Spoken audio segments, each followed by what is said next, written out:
A math amazing day to everyone. Teacher Chan is back to discuss the greatest common factor. But before we continue to our topic for today, let us first answer the problem that was given in the previous video. Now let me read the problem again for you. The problem is, Chef Franco is arranging 48 apples in an array on a tray. In how many ways can he group 48 apples equally? Now in this problem, factors is involved. What we're going to do is to find out in how many ways Chef Franco can group the 48 apples equally. So let's begin. Let's take down all the factors of 48. So what are the factors of 48?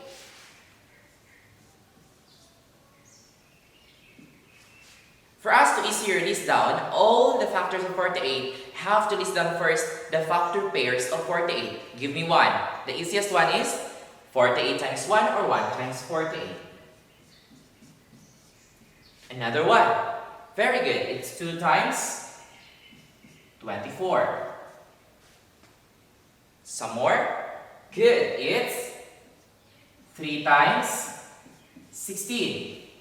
Because 3 times 16 is also 48. Next.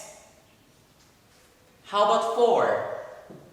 4 times? Definitely it's 4 times 12. Some more. Correct. 48 is also equal to 6 times 8. And that completes the factor pairs of 48. Now it's time for us to list down all the factors of 48. We say now that the factors of 48 are what? 1. Let's do it in order. 2, 3, 4,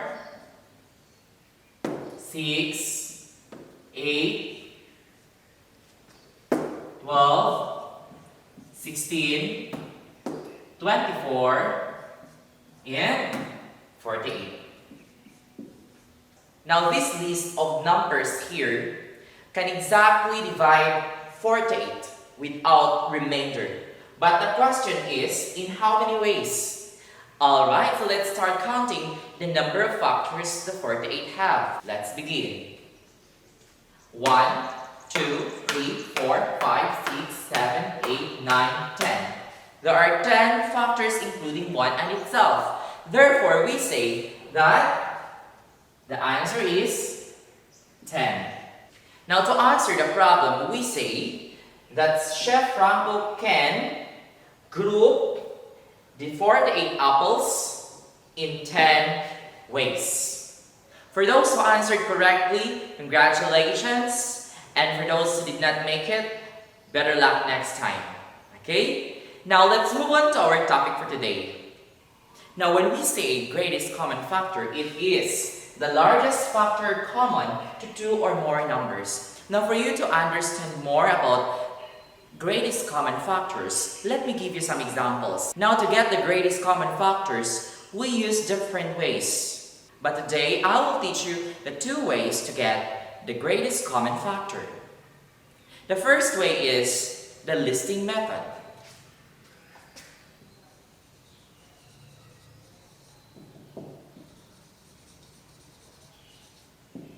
And the second way is the continuous division.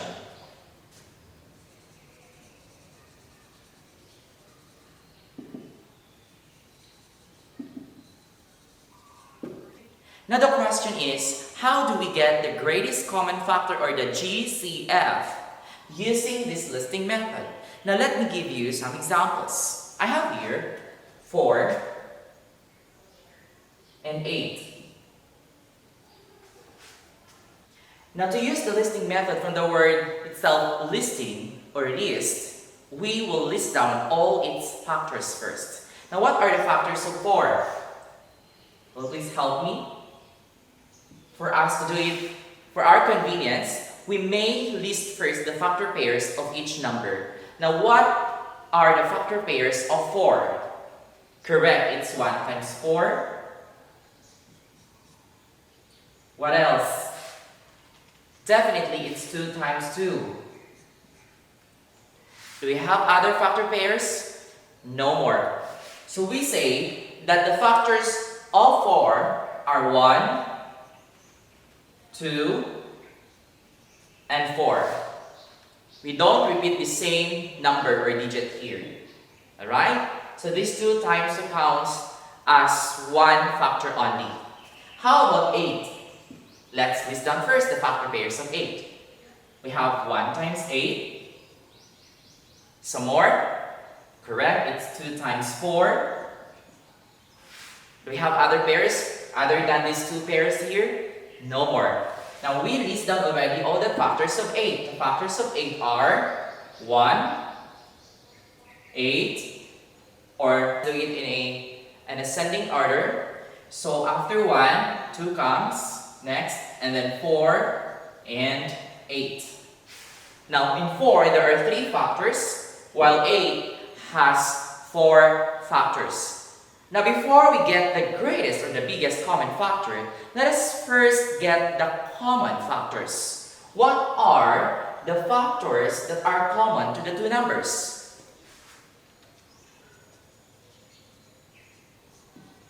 Will you please help me? Very good. It's 1. What else? Next is, correct, it's 2. What is the other one? Definitely it's 4. How about 8? No, because 4 doesn't have 8 as its factor. Now, we say that the common factors of 4 and 8 are 1, 2, and 4. How about the greatest, or the GCF? What is the greatest common factor of these numbers here, the 4 and 8? Greatest means the biggest. Correct, it's 4. So, we now say that the GCF, or the greatest common factor of 4 and 8 is 4. Now, how does it work in the continuous division? Let's find out. Using the same numbers, 4 and 8,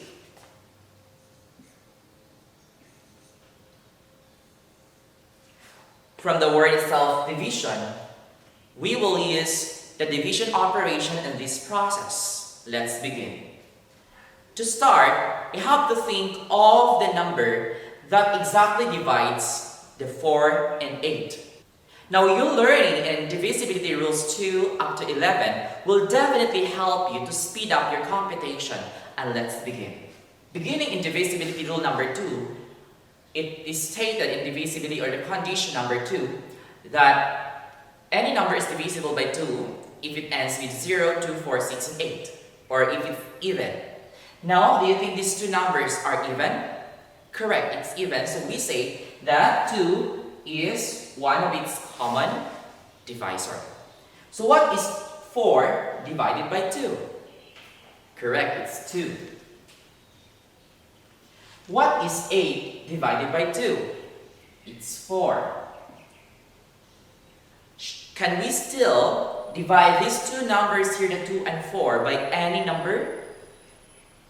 Yes, because these 2 and 4 are still even, therefore the 2 are divisible by 2. Let's divide them again by the same divisor. So what is 2 divided by 2? Definitely it's 1. What is 4 divided by 2? Awesome, it's 2. Now looking on the quotients of 4 and 2 here, which are 1 and 2, do you think we can still exactly divide these 2 numbers here? We do not use 1 here as our common divisor. Okay? No more. Then, that stops our division. Now after this, we encircle all the divisors that we use in division process. And those are 2 and 2. So, in order for us to get the GCF, we just have to multiply these 2 numbers. Now what is 2 times 2? Correct, it's 4. Therefore, the GCF is 4. And if we're going to compare our answer or our GCF here using the division or continuous division, it is just the same as the GCF in listing method. Now, it's up to you which of the two process or two methods you are comfortable of using. Okay? So if you love this listing method, you may use it. And if you love continuous division, then you may also use continuous division. But I suggest you to use this continuous division, especially if you're going to deal with bigger numbers. Okay? Now, to enrich your knowledge on greatest common factor, let me give you this problem. I have here 75 and 90.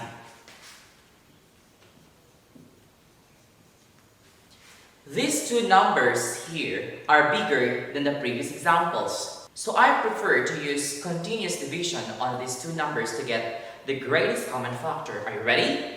Let's begin. 75 and 90. Now, using the divisibility rules, what do you think are the possible numbers that can exactly divide 75 and 90, leaving no remainder? Let's begin with 2. Is this or are these two numbers here, the 75 and 90, divisible by 2? Not, because the other one is 75 and 75 is odd number and odd number is not divisible by 2. Next, are these two numbers divisible by 3? Can you remember what is the condition in divisibility rule for 3? Add the digits to see if it's divisible by 3. So what is 7 plus 5? It's 12, right? And 12 is a multiple of 3. Remember 3, 6, 9, 12. How about 90? 9 plus 0 is 9, and 9 also is divisible by 3. Now we can use 3 as our first divisor. Now what is 75 divided by 3? There are 25 threes. If you want to check your quotient, if it's correct, just have to multiply this one by the divisor. 25 times 3, that's 75. That is how we're going to check. Next, what is 90 divided by 3? It's 30. Now let's check your answers, or let's check the quotient. 30 times 3 is 90. Let's continue. Let's begin again in divisibility rule number 2. Are these two numbers divisible by 2? Again, not divisible or not possible because 25 is not even. How about 3? 2 plus 5 is 7, and 7 is not a multiple of 3. How about 4? 4 is not a multiple, or 4 is not a factor of 25. How about 5? What is again the divisibility rule for 5? A number is divisible by 5 if it ends with 0 or 5. Therefore, we say that we can use 5 here as our divisor. So what is 25 divided by 5? Exactly, it's 5. How about 30 divided by 5? Perfect, it's 6. Let's try to check if we arrive with the correct answer. Now, 5 times 5 is 25 and 6 times 5 is 30. So it means our quotient here below are all correct. Now, looking on the two remaining digits here or numbers, do you think you can still divide these two by any number except 1? We don't use 1 here. No more. No other divisor. And that stops our division.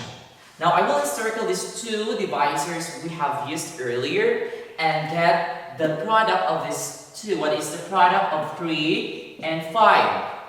It is, definitely it's 15. Now we say that the greatest common factor of 75 and 90 is 15.